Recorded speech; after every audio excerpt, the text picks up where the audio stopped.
Assalamualaikum warahmatullahi wabarakatuh. Sosok Abu Bakar radhiyallahu an adalah sahabat yang mendapat tempat tertinggi di sisi Rasulullah Shallallahu Alaihi Wasallam. Beliau termasuk orang yang paling awal memeluk Islam atau as-sabiqul al-awwal. Abu Bakar radhiyallahu an bernama lengkap Abdullah bin Abu Quhafa atau lebih dikenal dengan Abu Bakar As-Siddiq. Sayyid Muhammad bin Abu Bakar Usfuri menceritakan kisah keislaman Abu Bakar radhiyallahu an dalam hadis ke-6 Kitab Al-Mawa'i Al-Usfuriyah atau nasihat-nasihat ringan. Hadis ini diriwayatkan oleh Abu Bakar radhiyallahu an. Disebutkan bahwa beliau adalah seorang pedagang pada masa jahiliyah. Adapun sebab keislaman beliau adalah setelah bermimpi di Syam. Dalam mimpinya, beliau melihat matahari dan bulan dalam pangkuannya. Kemudian beliau mengambil keduanya dengan tangan, didekapnya di dadanya dan memakaikan jubah kepada keduanya. Ketika Abu Bakar terjaga, beliau pergi ke rahib Nasrani untuk menanyakan tentang mimpi itu. Beliau menceritakan mimpinya dan minta tabir darinya. Sang rahib bertanya, "Engkau dari mana?" Abu Bakar menjawab, "Dari Mekah." Dia bertanya, "Dari kabilah apa?" Abu Bakar menjawab, "Dari kabilah Tamim."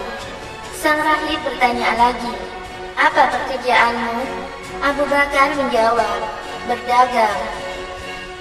Lalu sang rahib berkata, "Pada masamu akan keluar seorang laki-laki dari Hashim, namanya Muhammad Al-Amin.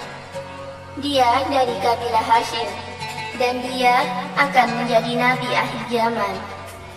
Jika bukan karena itu, maka tidak akan Allah menciptakan langit dan bumi serta isi keduanya. Dan tidaklah Allah menciptakan Adam, dan tidaklah Allah menciptakan para nabi dan rasulnya. Dia adalah baginda para nabi dan rasulnya, serta penutup para nabi. Dan engkau akan masuk Islam. Engkau akan menjadi menterinya dan khalifah setelahnya. Inilah tabir mimpimu." Kemudian dia atau rahib berkata, "Aku mendapati perangai dan sifatnya di Taurat, Injil, dan Zabur. Dan sesungguhnya aku telah masuk Islam baginya, dan aku menyembunyikan keislamanku karena aku takut dengan orang-orang Nasrani."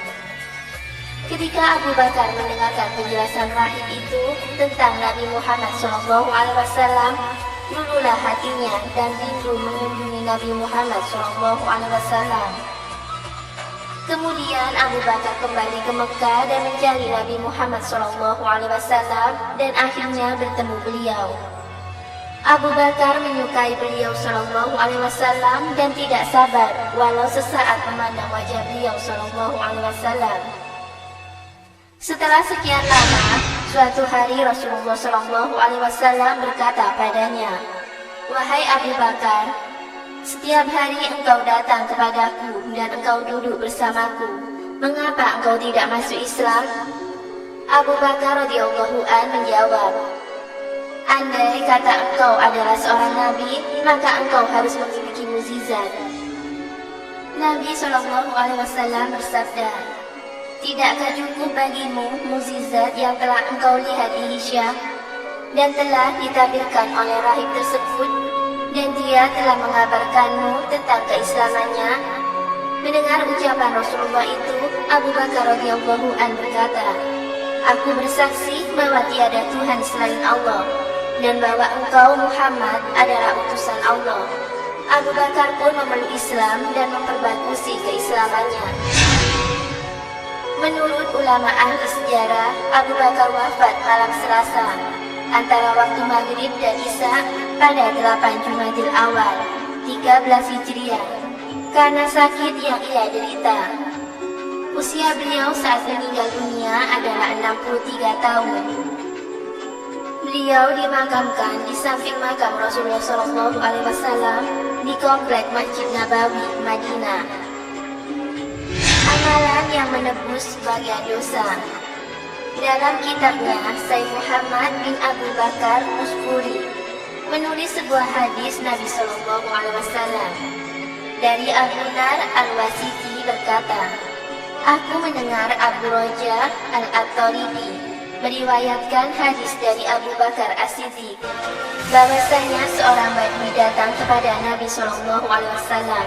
Dia berkata, telah sampai padaku darimu bahwa engkau bersabda dari Jumat ke Jumat dan dari sholat ke sholat adalah tebusan dosa di antara keduanya bagi orang yang menghindari dosa-dosa besar.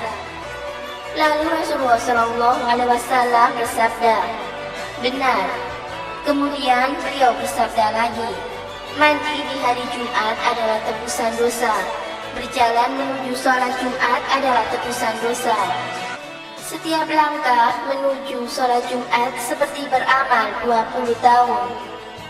Maka bila telah selesai sholat Jumat, dibalas dengan semisal amalan 200 tahun. Wallahu a'lam bishawab.